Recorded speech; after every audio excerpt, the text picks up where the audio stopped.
A Boston hospital's dilemma: save a garden for sick kids, or bulldoze it to serve more patients.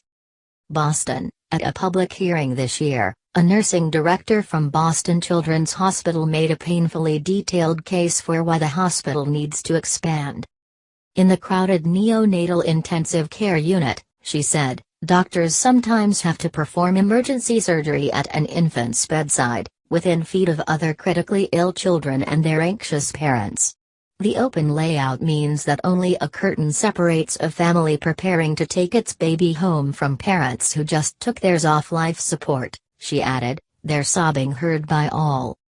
Time is of the essence, said the director, Cheryl Toole, pleading for the Massachusetts Department of Public Health to approve a $1.068 billion expansion plan, the largest proposed by a hospital here in recent memory. But what might seem an undeniable need for Boston Children's, a new 11-story building that would house a bigger NICU and heart surgery center, and private patient rooms instead of doubles, is instead bogged down in controversy. To make room for the expansion, the hospital wants to bulldoze Prouty Garden, a serene half-acre green space at the center of its campus. A group of doctors and patients' families are campaigning fiercely to save the 60-year-old garden, saying its value to sick and dying children and their families is irreplaceable.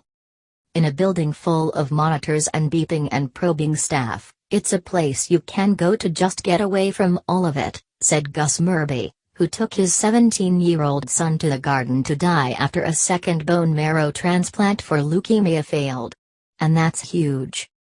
More than 16,000 people have signed a petition supporting the campaign, including the biologist T.O. Wilson and the pediatrician T. Barry Brazelton, who worked at the hospital for decades.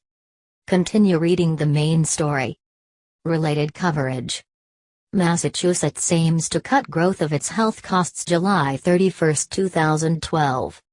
The group behind it, Friends of Prouty Garden, has received enough donations to hire a lawyer and a public relations firm.